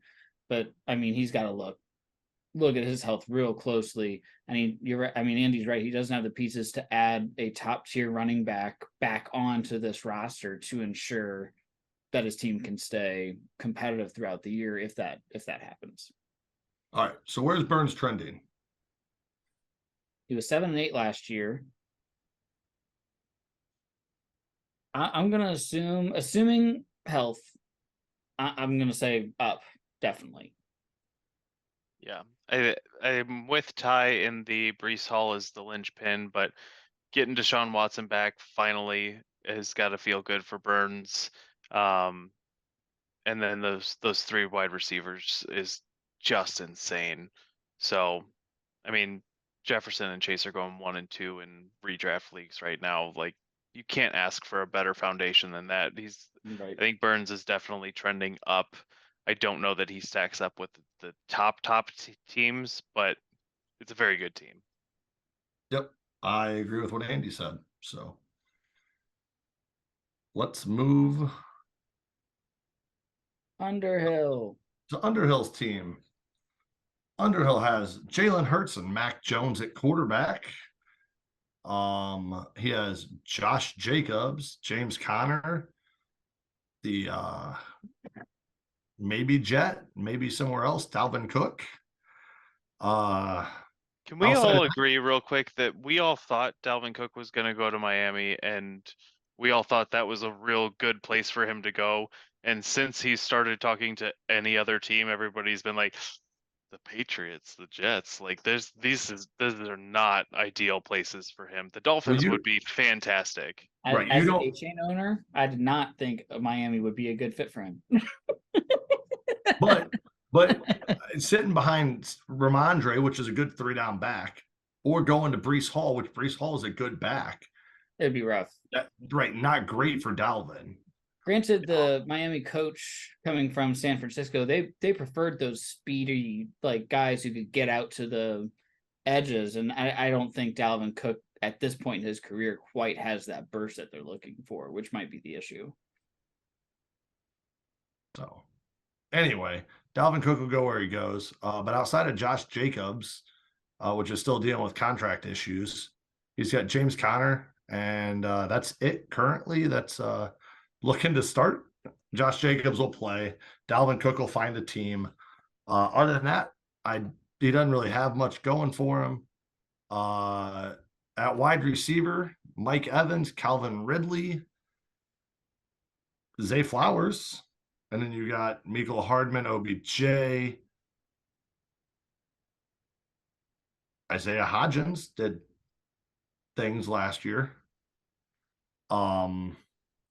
So he's got Evans and Ridley. Zay Flowers should be decent, so that'll be his wide receiver 3. And then after that, I don't know what he's got. Looking down at his prospects taxi situation, Deuce Vaughn, Tajay Spears, Keaton Mitchell for running back. Deuce Vaughn's so little, who the heck knows what's going to happen with him? Tajay Spears has had a whole bunch of injuries already in college with ACLs. Maybe he'll be fine, but neither one of those super excites me, which is why I moved my 111 because I didn't want Tajay Spears in this draft. I mean, Spears was undrafted, so right. So I think that's what shows the NFL shows about him. And that was their worry. Right. And I didn't want anybody there at the 111, so I moved that to Underhill. He came up and got Tajay Spears. So for his sake, I hope Tajay finds some playing time, but I don't know. And then he's got Samori Torrey and Trey Tucker as his other options on his taxi / rookie second-year players. He does have he's got 3 firsts over the next 3 years, one in each year. He has some seconds and a bunch of fifths. So he still has some availability to make some moves. But I think Underhill is trending in the wrong direction this year. So Underhill, I think you've got to figure out this wide receiver situation because Evans is older, Ridley is older and hasn't played in a while, and you got Zay Flowers. Running back room's not looking great with James Conner and Dalvin Cook. Josh Jacobs is still a stud. Jalen Hurts is still a stud. Oh, you do have Darren Waller and Likely. Sorry, I overlooked your tight end position because I was so grossed out by the rest of your team. So year one, I remember, is that we were surprised that Undy's team did whatever it did that year. Year one was the big Connor and Patterson year. Yeah, so we were surprised that he did what he did. But last year, we were pretty much saying it was time for him to move some of these guys on. And I don't think that I feel any differently this year. The problem is that with Josh Jacobs, he left the building. He's not even in Las Vegas anymore, so he might not play. He might have a contract holdout. His value's down. Dalvin Cook, James Conner, both value way down. Jamal Williams only has value because he's the greatest personality in the league right now. Mike Evans getting older, like all of these guys. Calvin Ridley, he could be great this year, but he could be a flash in the pan for 1 year at 29. He's going to be 30 in the next year. I think he's missing his window to rebuild this team. And I'm worried that I think he'll probably be trending down this year because I don't think Jalen Hurts will be quite as good, losing his offensive coordinator, losing some of his depth here at running back that was good, that's now getting older. I think his team's trending down this year, and I think it's trending down. I think it's scary trending down for the future. I think he's got to do something to turn that around, and this year is probably his last chance to do it. I agree with everything Boyer just said. And this is probably just fuel to the fire for the trending down argument, but I'm going to use it to kind of go the other way here. Undy scored more points than Mattoon last year. Second most in the league. That's probably not max points for, but in terms of actual starting roster fantasy points scored, Undy was second to me last year. Which surprises me because we had this same conversation last year about how Undy's team was old and trending down, and a lot of that is Jalen Hurts, and Jalen Hurts is a freaking fantasy stud, and a lot of it was Josh Jacobs, and Josh Jacobs doesn't have a contract right now, but the Cardinals offense, it looks pretty questionable, but James Conner definitely has a role. You'd like for him to be your RB3 behind a Dalvin Cook doing something somewhere. So a lot of his season hinges on how productive Dalvin Cook can be, since that was his big acquisition this offseason. He's got Zay Flowers and Odell Beckham Jr. So if this new high-powered Ravens offense gets rolling, he's got a 2 out of 3 chance there, minus Rashad Bateman, to have a guy who's fantasy productive coming out of that offense. Mike Evans is aging, but still uber talented, particularly in the red zone. And Tom Brady was very bad last year. So I don't know that situation-wise is getting worse for Evans this year. Calvin Ridley coming back could be a big deal too. I don't like this team. It makes me uncomfortable seeing all of the age and knowing that a cliff is coming. It might not be this year. Like, he's got a lot of stuff that still works. You know, I'd rather have Matt's team. I feel a lot better about saying Matt's team is going to be good this year. Undy's been making it work. Undy has the picks that Mac doesn't have to make it work if it starts out strong the first couple weeks of the year. And I mean, it can work. I'm looking at this roster and it's not great. I don't think it's as good as Burns in terms of just overall talent, but there's enough here that it can work. I'm not saying that it can't. I mean, Hurts could absolutely throw up another MVP year. Josh Jacobs come back and be a stud again, as normal. Dalvin Cook could land in a great spot. Mike Evans could be the stud, regardless of whether it's Trask or Mayfield throwing to him. Calvin Ridley could have a great year. All those things could absolutely happen. And eventually next year, It's a lot of ifs. There could be an edge because all of these guys are kind of getting towards the end of their career.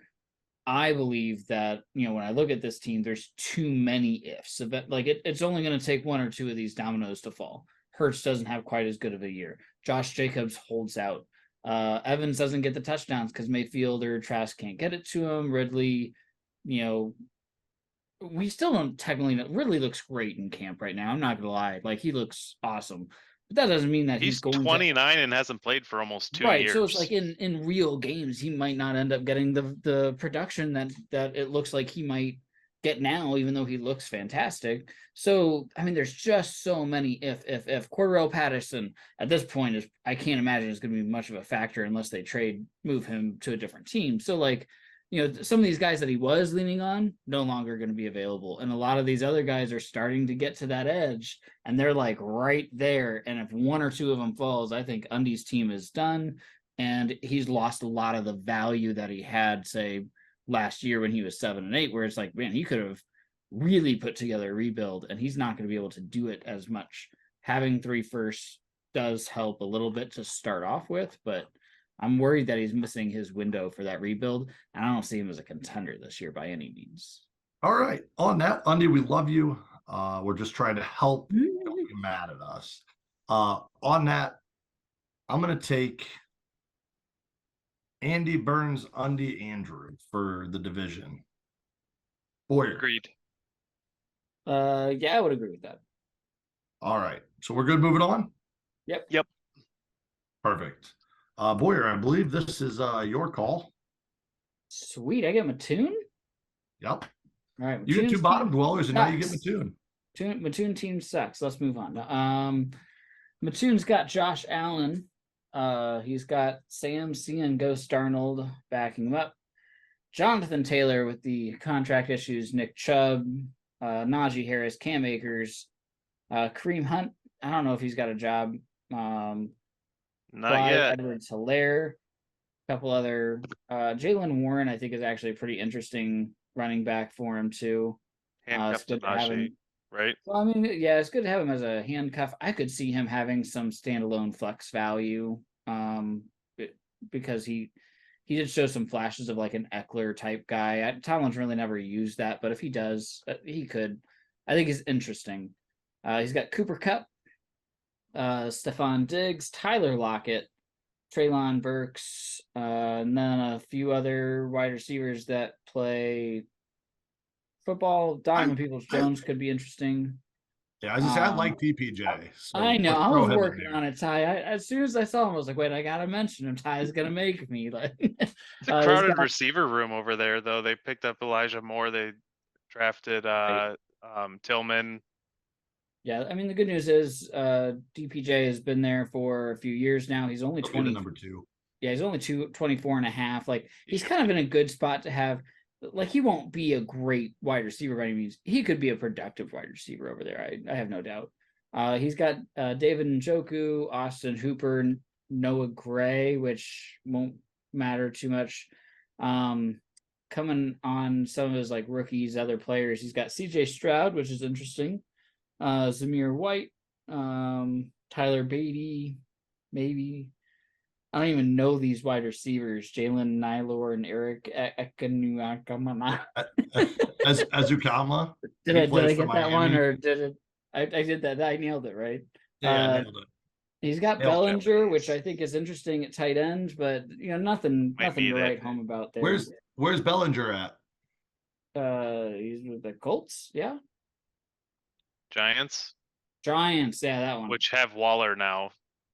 Right. I Bingo. still think he's interesting because I don't think, I mean, Waller's what, 32 going on 33, and he's already shown some injury issues. So I think he's interesting, especially for the future, right? No, I agree. I just wanted to make sure we Yeah. were aware that Waller is also there now. Yeah. Waller's only 30, which is not so- young, but So Mattoon has, I mean, Mattoon has been stacked with talent since the start of the league. He's still stacked with talent. They are starting to get a little bit older. They are starting to show some cracks, like a Jonathan Taylor, getting into this contract dispute. Like whenever that happens for a running back is kind of the beginning of an end to a certain point.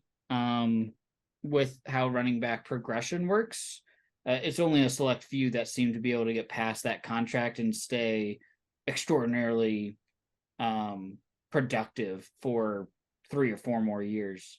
Nick Chubb, one of them, will be fantastic. Najee, he's got Cam Akers, who came on the end last year real strong. Cooper Kupp, I still think is a stud. I think last year the Rams were just a mess. They'll be fine this year. Stephon Diggs will be fine. Tyler Lockett is a little interesting since they added JSN. I don't know if he's going to try and phased out. So there's a lot of questions here, but I still think Mattoon is probably at the top of, not that's necessarily his division, but probably top of the league as far as us continuing to kind of chase that top end talent. So he went 10-5 last year. He dropped from 12-3 the year before.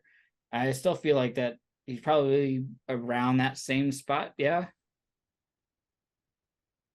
yeah, I see this as a weaker division. Having Josh Allen and 4 starting running backs, 3 of them absolute studs if we assume that Jonathan Taylor plays a full season and all that gets resolved, then hell of a foundation. Cooper Kupp and Stephon Diggs also top tier fantasy wide receivers. There's age in these receivers. The tight end room is one of the worst in the league, but the rest of his team more than covers that. He does have 3 firsts and 4 seconds going forward, so he can remedy that tight end situation, I think, relatively quick if it becomes a giant issue where he feels like he's losing games because of it. Yeah, which he hasn't been. He's had the same issue for the last 2 years. So Right. it really only becomes an issue when he gets into playoffs, which I'm sure he's painfully aware of. Fair. Yeah. I'm gonna say no, or I'm gonna say Mattoon stays steady for the next 2 years, and then pending what happens, I think that's where his drop off starts to hit. So I think Mattoon's got about a 2-year window in him before he starts to drop pending moves. He does, like Boyer said, he's got 3 first rounders, nothing in 24, 2 in 25, 1 in 26. So come 25, that's going to be a big draft for him because I think at that point some of these guys are going to fall off. Yeah. And neither of his first in that year are his own. He owns Nolan and Jer Fries, so both could be better than where his pick would have been. So in 25, those 2 picks are going to be huge for him unless he moves those for another piece. But I see him as a contender for at least the next 2 years, and then see what happens with some of the age of Chubb and where Najee ends up, and Cooper Kupp and Diggs and some of those guys you talked about are starting to get older. So I think he's got a 2-year window at this point, and then he'll start to trend down pending moves and all of that. So I say right now he stays level where he was last year. Yep, I agree. Mattoon manages the shit out of his team, so I think him being able to turn, I don't even remember who his 3 running backs were last year. It was Chubb, Aaron Jones, and another stud. And he turned Aaron Jones and Clyde Edwards-Helaire, maybe. I feel like there was somebody ahead of him, into Jonathan Taylor and Najee. So like he just got way younger at running back. Like I remember when we had these conversations last year talking about kind of seeing in the distance where there was a year coming that Mattoon could be falling off with how he restructured his running backs, still having Josh Allen. I don't feel this. I feel better about his team moving forward this year than I did last year. I know that Cup and Diggs are not young, but I'm not worried about Mattoon as an owner to be able to deal with that, given how good the rest of his team is. Yeah, I agree, but I'm looking at current face value of Sure. what it is right now. So, all right. Boyer, any last comments on Mattoon? Nope. All right, cool. Andy, move us over to Kelly. Russell Wilson, Jimmy G, Matthew Stafford, Matt Corral. Derrick Henry's getting old. Travis Etienne and Ramondre Stevenson are not. Donta Foreman's on the Bears now. Gus Edwards is no longer hurt, and I don't know who Tristan Ebner is. As a Bears fan, you don't know him, huh? That's cool. Receiver room is solid but not outstanding. Deebo Samuel having a bounce back would be really big for him. Amari Cooper's hurt right now. Chris Olave could be good now that Derek Carr's there. Keenan Allen is getting old, and we don't play PPR. So Kittle and Evan Ingram and Noah Fant at tight end is probably the deepest tight end room that we have on our roster right now. He also has Dalton Kincaid. Dalton Kincaid in the reserve taxi. And Colin has all his firsts. He's missing his second round pick the next 2 years. He's missing his third round pick next year. So not a ton of wiggle room if he wants to make a push while Derrick Henry is still contributing, while Keenan Allen is still contributing. Kittle also getting a little bit older, but he's probably got enough more years in him. Yeah, I think Colin is in his window, and without having the top talent that some of the other good teams in the league have right now. So it's a weird spot where you're in your window based on how your team is structured, but are you good enough while you're in this window to go for it? And if you're not, then do you turn around and sell before you lose out on any value for Henry and Allen? And I mean, even guys like Amari Cooper, Keenan, Deebo Samuel could be losing value year over year. So the longer you wait, George Kittle will start to drop value in the next couple of years as well. Yeah. So it's a tough spot because I do feel like this is Colin's window. I don't know that he has what it takes. So I'm going to say holding steady. He's been 7 and 8 both years. That feels about where he's at now. I do think this is a weaker division than the other two. Definitely not top division hard.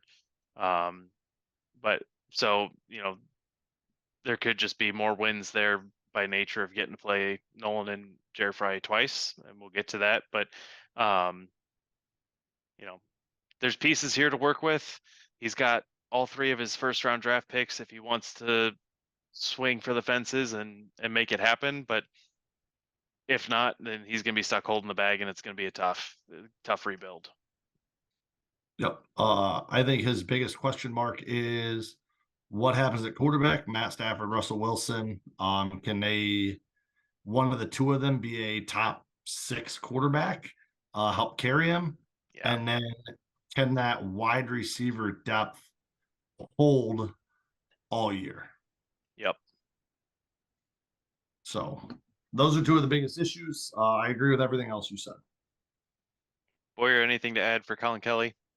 I didn't hear a word you said. I like 2 players on his team, Etienne and Olave. After that, I don't like a whole lot for the future. I think this year he'll be fine. And I heard you guys on the tail end. It's going to be a rough cliff when he gets there if he doesn't, do something. But I don't think Etienne and Olave for me are going to be enough for him to avoid some sort of cliff by any means. And I love Stevenson too, but we won't talk about it. That's fine. I'm not the biggest fan of Stevenson. I think he's fine. But either way, I don't think that's going to be enough to avoid it. So At some point he's got to make a decision on how he wants to run the team. It happens with everybody in Dynasty. Do you want to rebuild? Do you want to play for the future? And you got to start making moves towards that, keeping a window open, looking forward, to getting a win, like figuring out how to get the window open. Kelly just seems happy to be where he's at. It served him well in the past in other leagues where he just kind of stands pats and sees what happens. I'm not sure that that's going to be the strategy in Dynasty that's going to end up getting him where he wants to go. All right. So let's jump over to Nolan, Mr. Inconsistent, on whether or not he wants to buy, wants to sell. Not sure if he wants to have extra picks or if he wants to be the lowest picks in the league. The answer is yes. Currently, Nolan has the least amount of picks in the league. So let's start there. He has. How did that happen? He's got. Listen. He's got a first and 2/3 next year, a second and fourth and 25, and then a first, third, and fourth and 26. He does have 2 firsts. That's so true. He does have 2 firsts still, and he has a second. So this is all good stuff. And he only has 1/5. So smart. Good job, Nolan. Found a way to get rid of them. Give him to Undy. So he does have Justin Field and Brock Purdy. So decent young quarterbacks, assuming Brock Purdy is going to be the starter and can hold that job and maintain that long term. Justin Fields is going to be solid, good on the ground. Hopefully DJ Moore will help him at some point here. Going to running backs, he's got DeAndre Swift, Khalil Herbert, and Elijah Mitchell, Roshan Johnson, Kendre Miller. Other than that, Rashad Penny, I'm not super high on.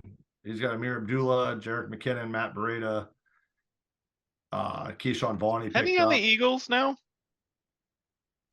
Yes. So I'm not super high on any of them. So really, his 2 starters are Swift and Herbert.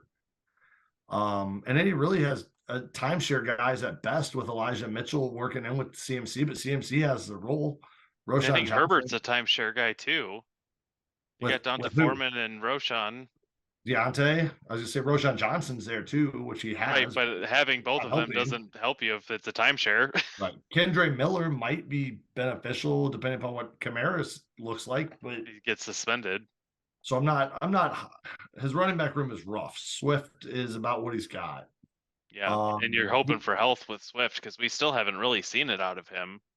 Right. He does have Deneric Prince on his taxi rookie situation, which if you ask Boyer's our hype man. Kansas City is hyping up Deneric Prince at running back there. So who knows? But Pacheco was sick for like a day and it became training camp news because we're thirsty for training camp news. Like we're just dying for football at this point. So wide receivers, he has Garrett Wilson, Jalen Waddle, DJ Moore, Terry McLaurin. And then after that, he's got Brandon Cooks, DJ Chark, and John Mechie. John Mechie is coming back. More of that hype. He does have Josh Downs, which could be something. But there's not a lot of depth here. He's got 4 wide receivers. Brandon Cooks is always decent. DJ Chark, who knows? John Mechie, who knows? So another depth situation that's not necessarily great. Tight end Zach Ertz, Irv Smith, and Trey McBride. So probably Trey McBride. Probably. Is Irv Smith anything on the Bengals? Probably not. I mean, maybe you get lucky in a couple of weeks, but I don't think you're hoping to start him every week. No. So with that, it's hard for me to find a lot that I like on this team at this point. I do like Wilson, Waddle, DJ Moore. Terry as a 4 is also a stud. Right. So his wide receiver room's good. Justin Fields is hopefully going to be solid. Is still useful. Yeah. So wide receivers, I think, are fine. Everything else is a mess. Right. Hopefully Justin Fields and the receivers are a solid foundation. If Justin Fields stays Justin Fields, yeah, that he should be fine there. But for having the least amount of picks in the league, no tight end and rough running backs, it's not great. Yeah. Yes, that. And I don't So believe he holds any of his own picks, so it's not like if his team isn't good, he gets the 1-1 or whatever. He's got to rely on Fry. he has his own in 26. He doesn't have a first in 25. That's Yeah. fair. He has So- Leasak's 22, 25 second. So Leasak and Jared Fry are the two he's banking There's on. Fry's 24 first. He has to hope that Fry takes a nosedive into nothingness and Yes. somehow beats Andrew to 101. No, that means Nolan has to beat out Jared Fry too. Yeah, which honestly, Right. getting Marvin Harrison Jr. doesn't solve any of his problems. He's still got no tight end and no running backs. Well, I'm just Right. saying. I'm thinking 101. He gets his choice of running back, which is what he needs. You Whether gotta or take not Harrison. Marvin Harrison is the consensus. But just to bring it up, he did the Waddle trade. I thought was good for him. He moved Ridley, the 106 and the 301, for Waddle and a 25 third, and I thought that was a fantastic price to get. What could be one of the. He'll probably be a dynasty wide receiver, top 5 guy, if not right this moment, as soon as Tyreek Hill leaves for the rest of his career, I imagine. So I thought that was a great trade for him. Unfortunately, he doesn't have the team to make it work right this moment. And he has a lot of running backs. They're just not. None of them are like top shelf, right? Yeah, and I don't even see for this to work, you would need either Herbert or Johnson to establish themselves as the alpha in Chicago, which you've already got Fields and DJ Moore on this team. So the Bears are going to have to score 25, 30 points a week to make this fantasy viable for him top to bottom. And then you're also going to need Kendre Miller to come into it, if Kamara is suspended for 4 or 6 games and Miller gets those touches and can steal the job away. That's a lot of ifs, and I don't think either of those things are going to happen, but that's what you need to get this team to decent, and then you've still got a massive hole at tight end. Yeah, and keep in mind is that even if in that Bears offense, Fields and Herbert and Johnson all get fed and do whatever, that means DJ Moore probably isn't getting the throws to him. So Yep. There's almost too many Bears, which I mean, you never want like a Bear on the team, let alone 4. But yeah, I think that this team, he was 4-11 last year, which was the worst in the league. So he's got to be trending up, especially if Fields is able to, be a top running quarterback. But I can't imagine it'd be up by a lot, like maybe a game, maybe 2. I think up. I like the receiver room. Justin Fields, Nolan's made some better moves of late. But it's a bummer that he doesn't have more picks coming to him in the future, because it's tough to work with what you got and not be able to really add to it, either by trading those picks or drafting those picks and keep building. So And you have nobody to trade because you have all young wide receivers. You have young quarterbacks. Unless he wants to unload one of those young wide receivers, which DJ Moore, he could move. Terry McLaurin, he could move and build around Wilson, Waddle, Fields, Swift. I mean, or he could try and go big if he got a king's ransom for one of those wide receivers. Just take it, knowing that you're not going to be able to use them for 5-6 years anyway. So slightly up for this year for me, down for the future unless he makes a drastic move. His drastic moves normally don't work out, so it's going to have to be a pretty calculated one. Yep. I mean, if he went, and I'm not making this move, but if he went to somebody like me and said, "Hey, I'll give you Garrett Wilson for Tyreek Hill and Alexander Madison just to make his team more competitive for this year," I don't think that makes sense in the long term. But if he won a couple of weeks to start the season, wanted to build on that to try to push for playoffs, there's trades like that out there that he could turn his wide receiver surplus into something that works. But I just don't think he's there. I think he's trending up from where he's been. I think it's getting better, but I don't know that it's going to be good this year or next year. The best case scenario is that he loses a few games, so he knows he's not doing anything, and then a couple of these running backs somehow manage to do something at some point in time. He can move them on for picks, and then like Terry, he moves on for a first or a first plus and gets a bunch of picks back and finds a way to create a core of players and get a bunch of picks that he can start building off of. That might be best case scenario for him, which just sucks. I mean, that's not a scenario you want to root for when you're going into a season, but it might be what he's looking for as far as hoping that he can move some of these guys. Yeah. I agree with what you guys said. I think he's pretty level or trending up ever so slightly, and we'll just see what happens from there. So, boy, move us on to Jared Fry, last team. Jared Fry, last team. He's got Kyler Murray, Kirk Cousins, Baker Mayfield, Kyle Trask, and Anthony Richardson, which should be fairly interesting. At running back, he'll have Kamara, James Cook, Jeff Wilson, Raheem Mostert, Chase Edmonds are the primary ones there. At wide receiver, Juju, Jerry Jeudy, Hollywood, Michael Pittman, Allen Robinson, Harris Campbell, TJ Hawkinson at tight ends, Hunter Henry there at second. Looking at some of his prospects, he's got Kenny McIntosh, I think might be interesting. Michael Wilson, Marvin Mims, maybe. Jelani Woods, I think, could be an interesting prospect, but none of them I'm really expecting to do anything in the next 2 years. Marvin Mims is in Denver, and those receivers are already hurt. Tim Patrick's down. That's fair. Who the heck knows? Marvin Mims could very well find himself in a role this year. Yeah, I mean, that's fair. So then looking, he's got Jared Fry's got 2 firsts going forward and 3 seconds, along with 1/3, 3/4, and 3/5 for 12 total picks, putting them just a little bit underneath what seems like. Shitty thing is next year's first round is yours. So looking at this team, Kyler Murray will probably miss the majority of the season, if I remember right, potentially the whole season. They said they're confident in starting whoever wins between Baker Mayfield and Kyle Trask.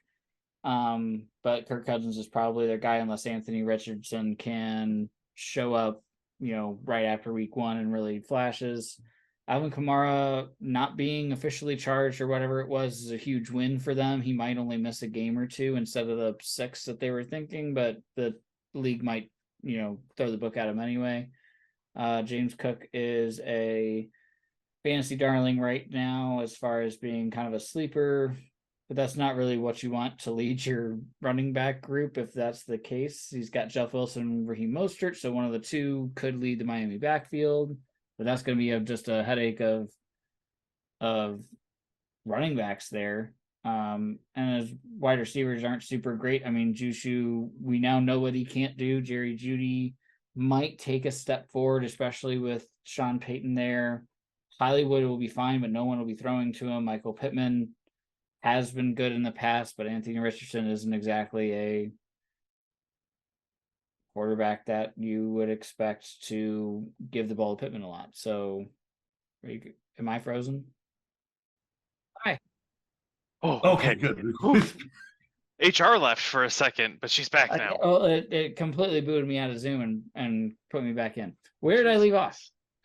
You were talking about the wide receivers. Yeah, you were talking about his wide receivers. Caught the wide receivers? Okay. Yeah. You said Jerry Judy's going to be okay. Marquise Brown has nobody to throw to him. And nice. Okay, so I thought it was way before that. So Michael Pittman with Anthony Richardson, we don't really know what Richardson is going to do as far as a thrower, so I feel like that's a downgrade, but still talented. So TJ Hawkinson had an excellent year. Really, once he got traded, he looked really good, and I think that he could still be one of the. I think he's a top 5 tight end going into it. So a lot of they've got some interesting pieces, but I mean, this team just kind of took it in the chin this offseason to me. Like it's not devoid of talent. I just feel like this offseason they just kind of kept on getting hits as far as the Murray injury, Kamara news, The A-Chain going to Miami, making that a mess.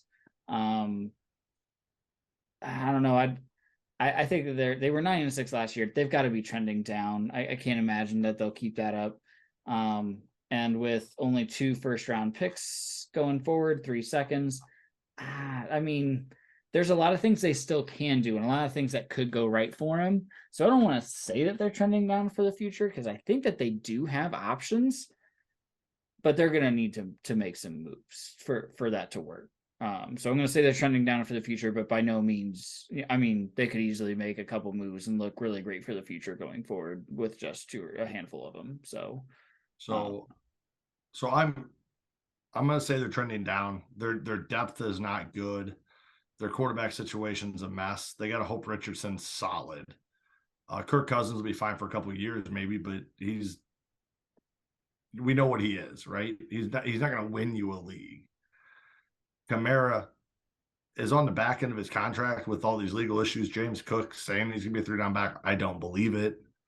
Otherwise, he doesn't have running backs. Judy, Brown, and Pittman are your 3 wide receivers, and he's got no depth behind them. Depth is not a thing on this team, and some of them are older. Some of them have issues. I think they're trending down. I think we'll talk about what happens in this whole division here in a minute, but we talked about Nolan's team not being great, and I think I might put them behind Nolan this year. Yeah, I think what we're seeing right now with Jer Fry is what happens when you go for it and it doesn't work out. So when we're looking at Matt's team and Undy's team and talking about like, hey, that time frame is coming. Colin Kelly's team, you've got guys who are aging out. Jer Fry went for it last year. They added Kamara at the deadline. I think they traded Zeke, so like not really the end of the world there. They shed Dalvin in the offseason, which is looking like a smart deal because I don't know that his value was ever going to be higher than when we were all excited about him probably going to Miami. that was I don't know. a good trade for them for sure. Yeah, I don't know what wide receivers they've lost because I don't remember what their team looked like last year, but this is a mess. Like Hawkinson's their best player right now. James Cook has a lot of hype, but I don't think I'm putting him ahead of Hawkinson in terms of what I like going into this year. Like this is a mess. There's not a lot of depth. There's not a lot of youth, and like Judy, Hollywood, Pittman are all guys who at one time or another had the hype train behind them, but they're all kind of on the other side of that now. So yeah, it could bounce back. Post hype sleeper's a thing. I don't know that I want 3 of them to be my starting 3 receivers.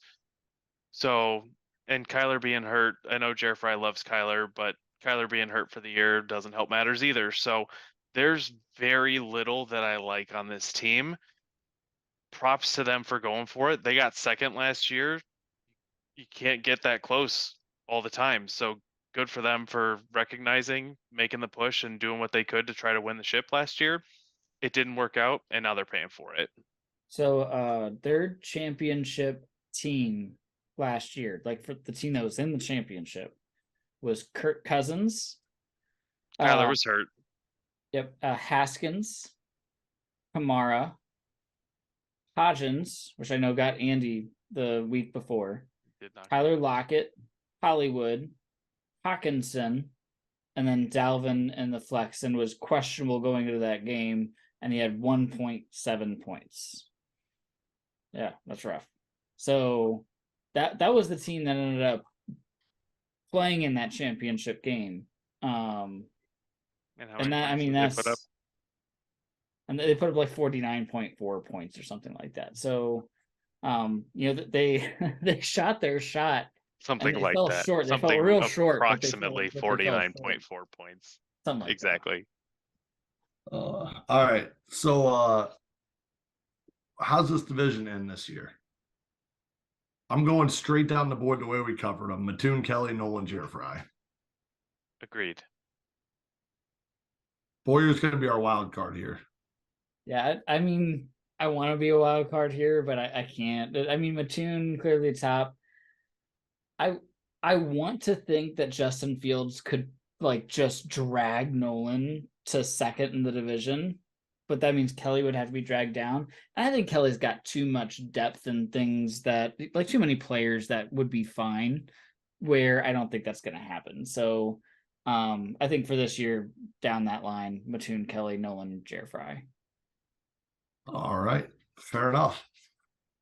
With that, hopefully you're all still here. Hopefully you listened to us all the way through. Hopefully you listened to this in portions. If not, it's too late for you to do that. Like, subscribe, tell us why we were way too long-winded on certain things. It's fine. Otherwise, we'll come back at you here in the next couple of weeks when things start kicking off. Have a great one, and we'll see you later.